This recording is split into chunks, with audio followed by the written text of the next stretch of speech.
हमारे साथ जावेद साहब मौजूद है, समाजवादी पार्टी के एमपी हैं, रुकन पार्लियामान है राज्यसभा के।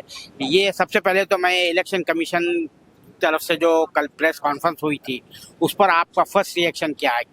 क्या आप उससे सेटिस्फाई हैं? उन्होंने जो भी जवाब दिए, नहीं, जो काम इलेक्शन कमीशन को करना चाहिए था वो काम तो वो कर नहीं रहे।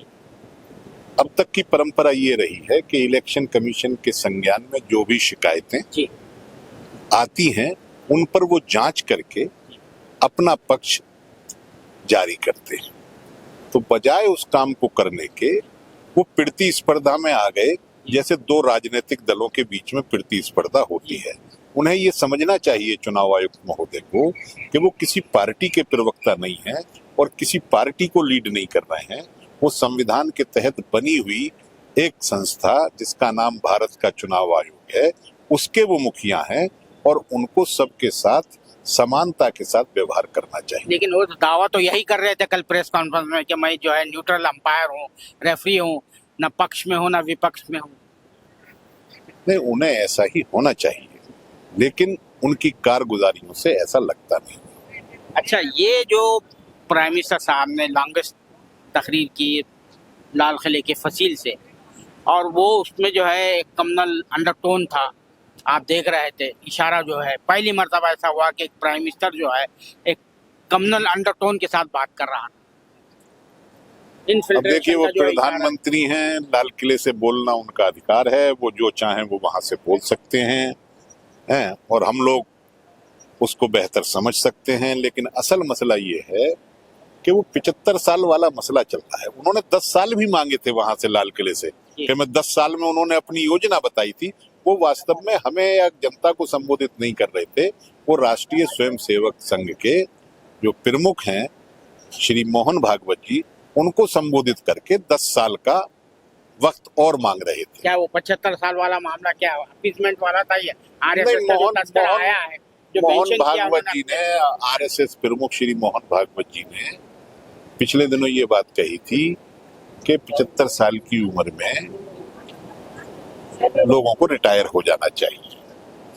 तो इस भाषण के दौरान माननीय प्रधानमंत्री जी ने अपनी 10 साल योजनाओं का वर्णन किया और कहा मैं इनको 10 साल में पूरा करना चाहता हूँ। तो उनका जो संबोधन था वो देश के लिए कम और मोहन भागवत जी से एक रिक्वेस्ट ज्यादा थी। The CEC's interview is not convincing. It has not cleared the questions or doubts raised by the opposition parties. Even the Supreme Court direction has not been complied with. The Supreme Court has directed the Election Commission to furnish the details of all the 65 lakh voters which they have deleted from the electoral rolls and also the reasons thereof. It has not come forward. It has not given an explanation. And we have our own questions that why this number of unprecedented 65 lakh voters, which is supposed to be 1 crore, how it was deleted when House enumeration has been done. Why the enrollment of young voters who has attained the age of 18 is abnormally low. Why the Election Commission has not removed the deceased voters from the list. All these questions arise. This will come to other states also. They are targeting mainly, yes, we have an apprehension that opposition supporters are being deprived of vote. India is the largest democracy in the world and fair and free elections has to be ensured. The Election Commission has been accorded with a constitutional authority status and independent autonomy. Only for no external influence must be there. Whereas now the Election Commissioner himself is coming forward and accusing the leader of opposition is unfair.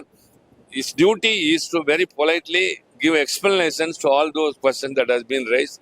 And so also simultaneously we are trying to debate on this issue in the parliament, for which the ruling party is not coming forward. It means they are for the SIR. So SIR is not in the proper manner. It's a very big threat to India's democracy. Sir, instead of responding to the allegation, they are blaming the opposition parties yesterday. It is totally unfair, unbecoming, and it doesn't suit to the highest position, the constitutional authority, the CEC. ये जो election commission का जो stubborn attitude है, जो जिस तरह से कल जो प्रेस कॉन्फ्रेंस में जो दिखाया है, तो अब भी आप उससे कुछ उम्मीद रखते हैं? अब इलेक्शन कमीशन आप देख रहे हैं क्या करो, जनता अपने आप में डिसाइड कर दी कि इलेक्शन कमीशन जी क्या है। जी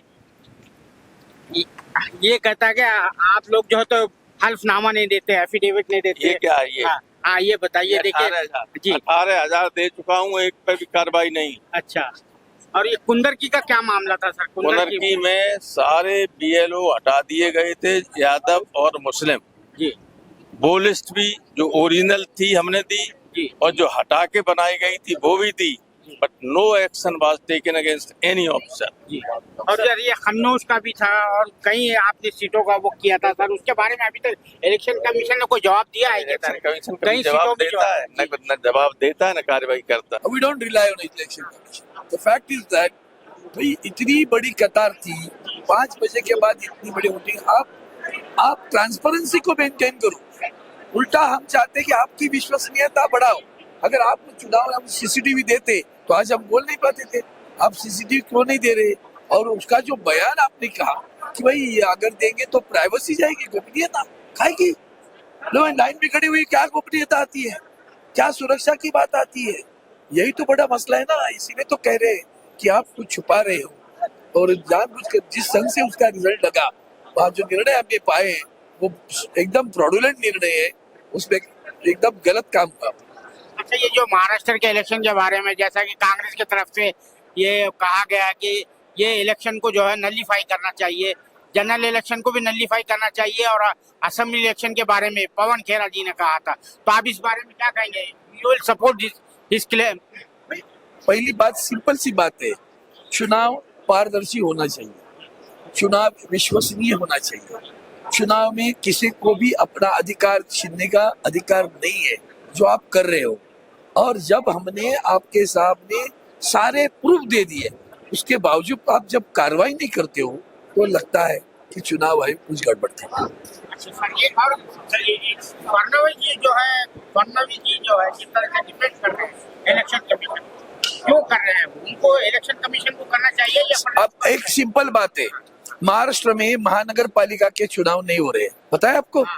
हम संविधान को मानते हो ना, तो स्थानिक स्वराज संस्थाएं कहा जाता है इसको। जिला परिषद के चुनाव नहीं हुए 4 बरस हुए, महानगर पालिका के चुनाव नहीं हुए 3 बरस हुए, 3-3, 4-4 बरस बिना जनप्रतिनिधि से चल रहा है सरकार। तो क्या चल रहा है? मतलब ये अपने संविधान का सम्मान है क्या? उसी में तो समझ जाओ चुनाव आयोग को नहीं दिखता हूँ तो क्यों कर रहे है? तो यही तो बात है, भारतीय जनता पार्टी हर चुनाव हर चीज को देखती है। अगर जीत नहीं पा रहे तो चुनाव आगे ढकेलती जाओ, तो फिर संविधान को ठेस पहुंचा रहे, यही तो हम कह रहे हैं।